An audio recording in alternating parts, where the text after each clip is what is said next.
number best fits the analogy? 8 is to 4, as 10 is to 3, 7, 24, or 5. Excellent.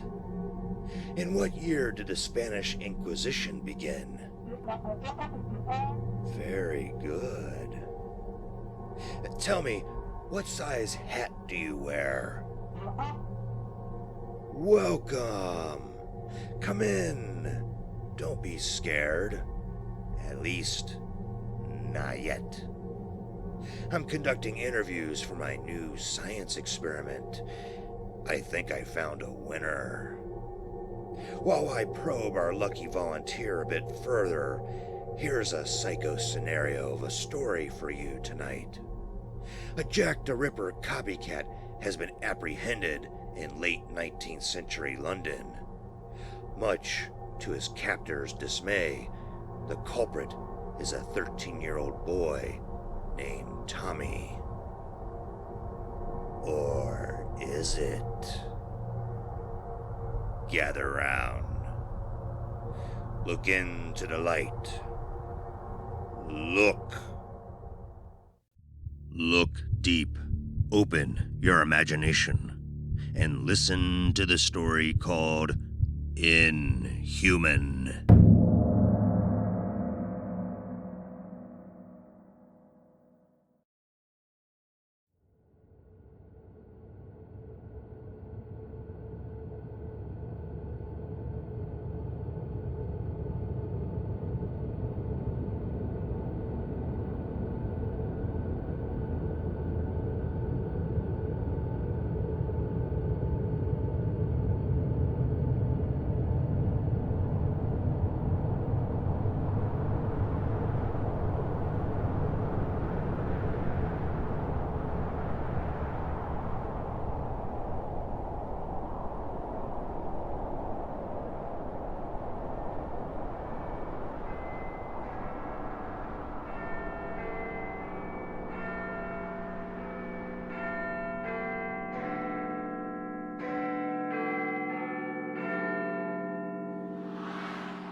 Should old acquaintance be forgot?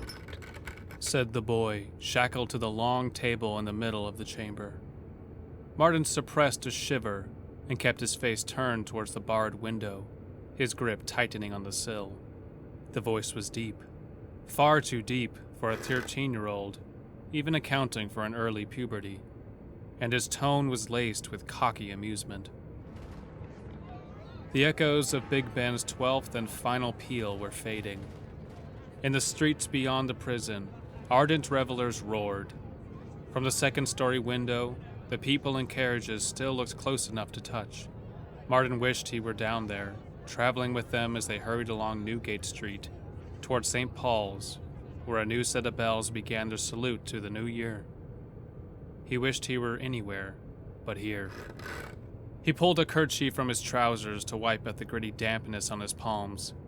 Newgate Prison's condemned room struck him as a civilized cesspit. Beautifully fitted stone walls and floors, broad arched windows that would let in a lot of daylight, and a creeping dankness that gnawed at one's bones. There was no fire in the room. Normally, he wouldn't still be wearing overcoat and scarf indoors, but the room was as cold as a witch's kiss. The guards had been wise enough to retreat to their heated tea room, leaving him alone with the boy. Martin didn't know how Tommy Anson wasn't shivering uncontrollably in his faded American sack coat and the rags he wore beneath it. He stole a glance over his shoulder. The boy wasn't shivering at all. His complexion was ruddy below his wet rat hair. His breath appeared in cotton wool clouds before him, but his breathing was perfectly relaxed. Unused to conscious or even living subjects, Martin faced the window and contemplated his next steps. Replacing the kerchief, his knuckles brushed the locket and he pulled it out. His body blocked the movement from the boy's view. Touching this circle of gold, stroking it, looking inside, he knew these actions to be a habit, some conspiracy of brain and body to calm his mood and focus his thinking. A healthy habit, he thought. Useful.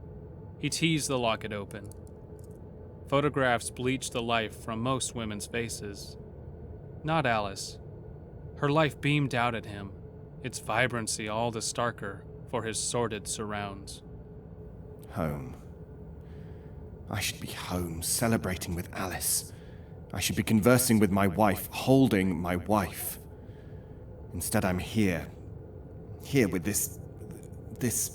Happy New Year. Martin took a deep breath. Tommy Anson's comment was civil. Martin doubted Scotland Yard and the prison staff had been very polite to the boy. Perhaps civility would coax him into revealing some detail about his peculiar madness. 1900. More than a new year, a new century. Actually, no. It's the end of a century, just as the year 100 was the end of the first century.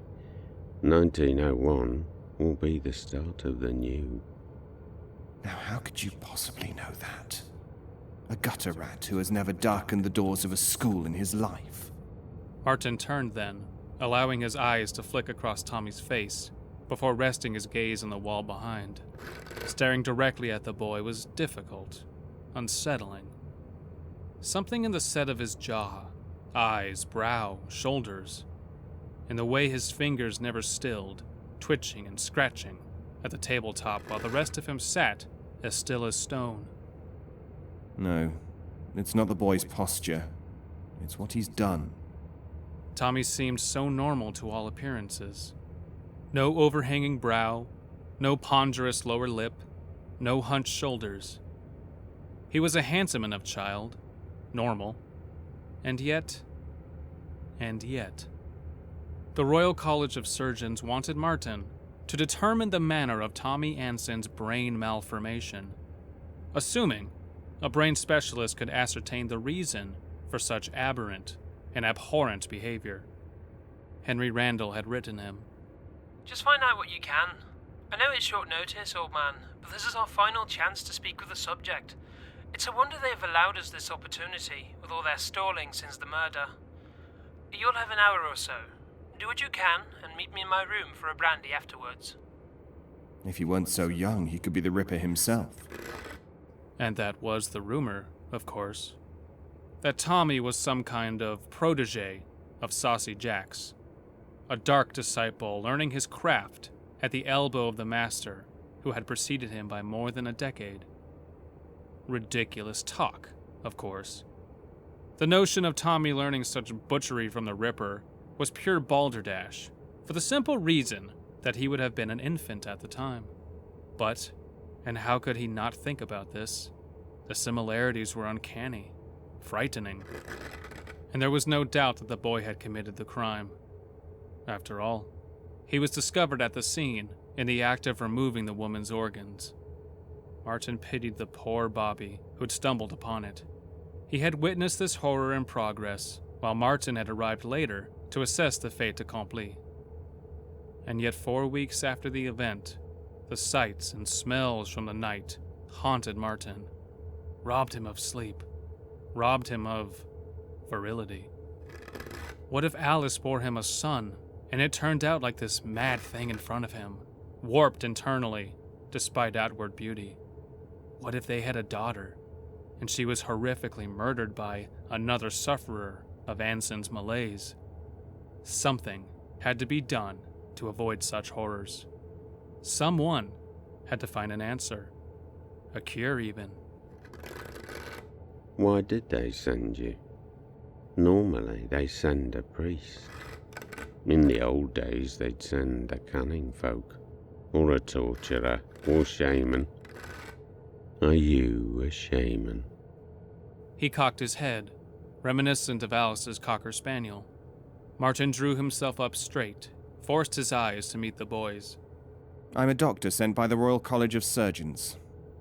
At this point, we need someone versed in the theories of Freud and Charcot, not a surgeon. You're a doctor.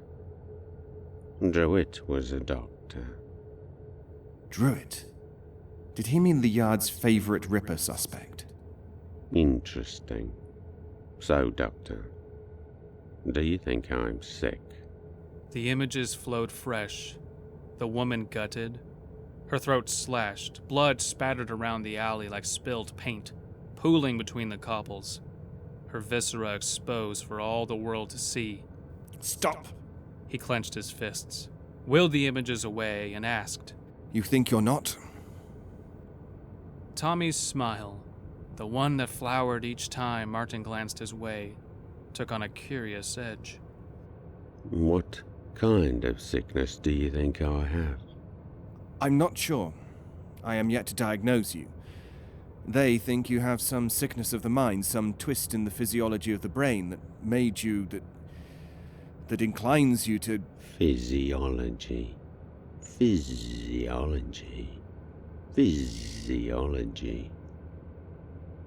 This is new. This is interesting. We do damage the brain, certainly. His gaze snapped back to Martin. Martin flinched, dropped his head. Those eyes. So cold. So hungry. So knowing. But you're thinking of it to be the cause and not the effect. How will you examine the brain? Will you drill the skull? Or will you cut it away? Do you understand how the brain works? I would like to know that, surely I would. If you do it while Tommy's alive, could you show me? Could you use mirrors? No, I would surely love to see that. Martin realized with a start that he had stopped breathing. He sucked in air, swallowed. He straightened his shoulders and began to pace. You want to see inside the body, Tommy? I wonder why it is you are so intrigued in such a way. Aren't you? Isn't that why you're here? That's different. I doubt that. We share the same fascination, you and us. Us. If that's true, there will be a... He almost said, a method in your madness. a purpose. I have my purpose. What is yours? What happens to you when you think about the insides of a person's body? Do you experience headaches, blurring of the vision, feelings of excitement? These questions are tedious, Martin. Perhaps if you bring me images, photographs of the brain, of your fine work, perhaps then I will be better disposed to answer your dreary questions. How do you know my name? One of the guards mentioned it to you before I came. Those dolts. Who needs a gossiping guard? I have my friends. Come on, Martin. This bores me. Tell me something interesting. Tell me more about physiology. There was no way Martin was about to play the boy's demented game. What friends? Tell me about physiology! Martin jumped back, looked toward the door. His neck and shoulders prickled, heart thumping at his ribs. When no warders entered, he wondered why they had left him alone with this maniac. Why they weren't checking in on him. Relax, you fool. He's chained up. He swallowed hard and forced his voice to stay level, the voice of authority. Condemned and crazed murderer or not, This boy needed to know his place. I'm not here to tell you anything. You will answer my questions and help me understand. Tommy slumped in his chair, dropped his head to the table, and began to bang it softly. Help me understand why a 13-year-old lad would butcher a defenseless woman like that. What makes you think Tommy's any different to the policeman who captured him? Or even you, yourself, Doctor? We are nothing alike, my good lad. We share the same curiosity. We're very much alike. I do not go about mutilating young women. But you'll mutilate Tommy, won't you? That's called science. And that makes it acceptable. Some people are allowed to play with other people's bodies. Others are not. Why isn't Tommy? Because he's poor. You rich people are so taken with yourselves, particularly you British. You assume you own the world, but you haven't owned anything since the beginning. You haven't understood anything since the beginning. This isn't your world. Martin felt the anger and fright drain out of him, exhaustion prodding him toward leaving. The boy suffered from a form of dementia praecox, or perhaps paranoid delusion. There was no point in interviewing someone whose mind couldn't interpret reality correctly. He'd examine the brain in the morning, see if he could learn anything then. Worse than its pointlessness, conversing with Tommy Anson was dragging up the very memories of mutilation that Martin had been trying hard to forget. He hoped the boy's execution would spell an end to the whole sordid matter and signal a return to normality for Martin and for Alice. Perhaps he could finally get this evil out of his mind, be once again attentive toward her. His fingertips dipped into his pocket and lightly stroked the cool metal of the locket, its curved casing. Alice was waiting for him, her skin cool, her body an Eden of graceful curves. And that's exactly where I should be and what I should be thinking about on a night like this. He gave the table a wide berth on his way to the door. You're leaving, Martin, but I was enjoying talking with you. I guess you're off to be with your Alice. I hear she's very nice to look at. Very nice. Bright eyes, lean legs, fine curves. Shut your filthy mouth, you animal! Martin's hand, the one that had been reaching for the doorknob, swung around to point at the back of Tommy's head. Then the full weight of Tommy's words registered. Something cold trickled along his spine. He knows her too. You're the animal, Martin, born to die and decay. This boy will die and decay, but I will live on. I will come back, and I'll be sure to visit you, Martin. You and Alice. Yes, indeed. I will enjoy seeing just what she is made of. Before he knew it, Martin had crossed the room. He hit Tommy so hard across the back of the skull that the boy's head struck the table. He drew back, not sure what appalled him more, his own fit of rage, or Tommy's inexplicable knowledge. Tommy turned his head and spat out a tooth. Blood dribbled from one nostril and his lower lip.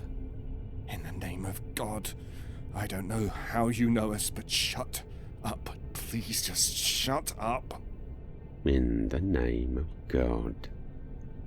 I doubt you even know it. Martin stumbled back to the window, feet dragging. He leant there, trembling, staring up at clouds underlit by gas lamps and celebratory bonfires. What was it about this boy, this evil boy, that had worked its way under his skin? The whole affair is mad. This boy is mad, but But he knows me. He knows Alice. It's not possible. Perhaps he met us somehow. You were a chimney sweep. That had to be it. But there was no soot anywhere on the boy the night he'd been arrested. Just blood, feces, mucus. I thought you wanted me to shut up. How do you know us? We saw you born. We watched your mother die to give you life. We watched your father raise you, teaching you to believe in the skills of your own hands and mind, rather than the religious fantasies of his dead wife. And we know Alice, too. Beautiful. So beautiful. You believe she only married you for your money, and not for your looks. Goosebumps stood up along Martin's arms and neck. He'd only had that conversation once, sitting with Henry Randall by the older man's fire, maudlin from far too many brandies. For a moment, he couldn't speak. Tommy couldn't know these things. He simply couldn't. Who are you? Tommy used his chains to wipe blood from his nose. He ran his tongue along the metal link, cleaning away the red smear. The tongue withdrew behind a fresh smile. We're the old ones. The past. And perhaps, Martin, now I've met you, I can be your future. You're a... But he couldn't say the word. A word that his father had banned from their home, along with other religious vocabulary. A word the College of Surgeons would have laughed at.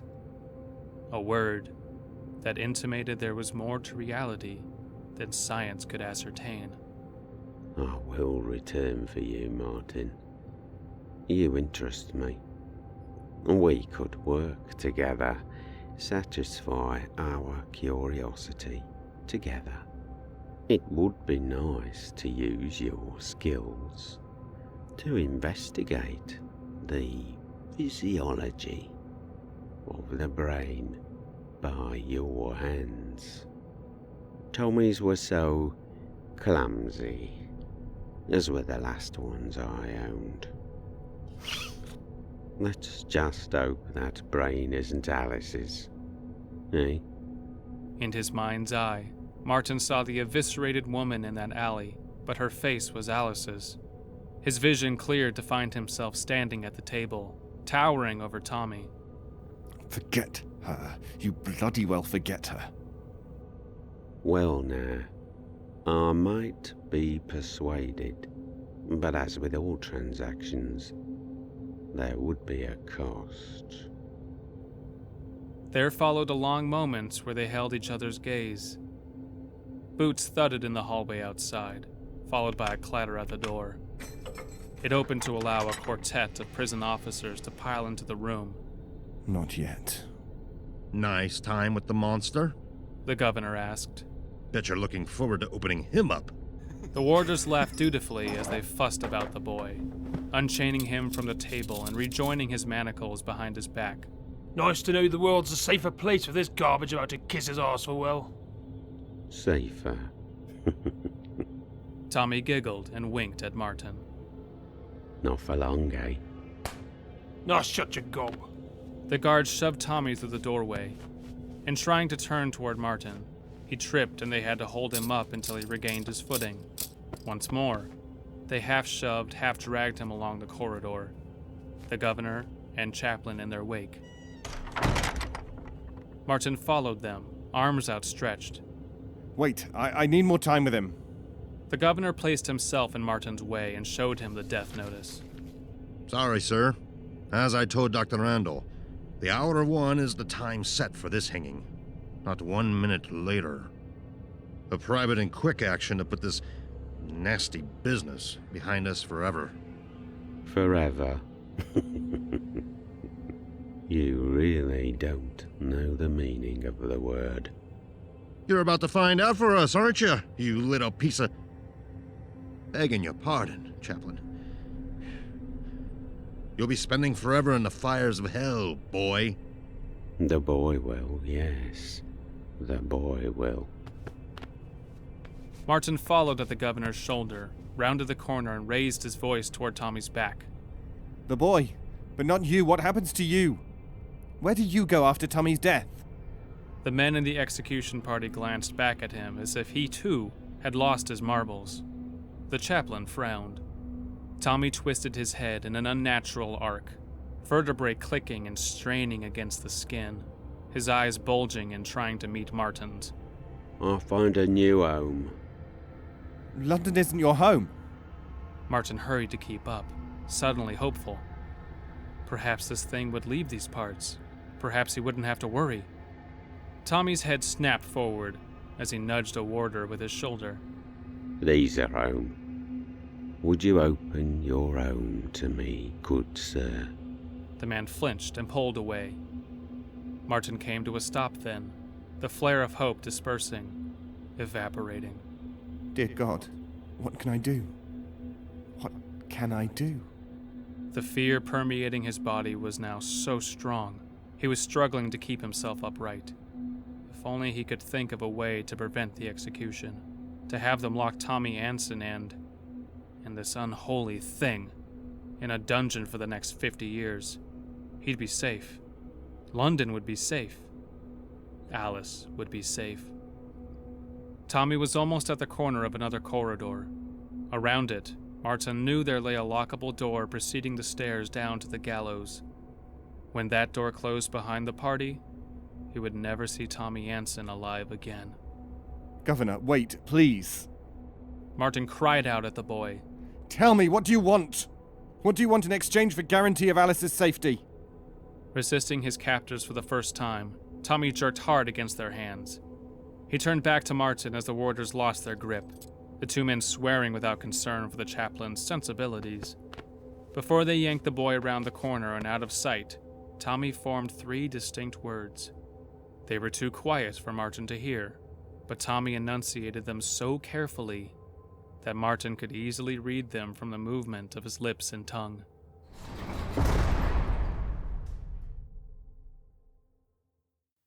The boy was gone. But those 3 words remained with Martin, seared into his mind, his thoughts. Ask me later.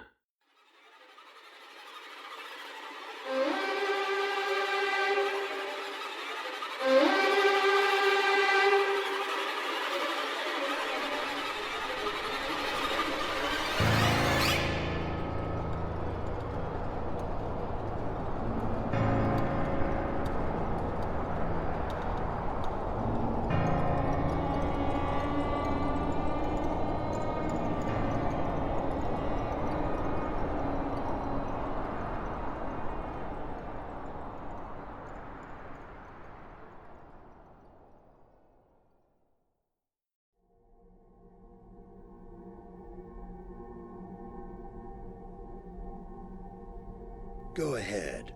Take another drink. That's it. Okay, next question. I almost forgot to ask. How much does your head weigh? The drink worked. Out like a light. I wonder if Tommy went out in similar style, or if he decided to get back into the game of life and play another round of Jack the Ripper. At least Martin now has Tommy's brain. It may even be inside his own head. Speaking of brains, looks like I better get to work on this one. I hope you enjoyed tonight's tale. Until the next one, won't you stay the night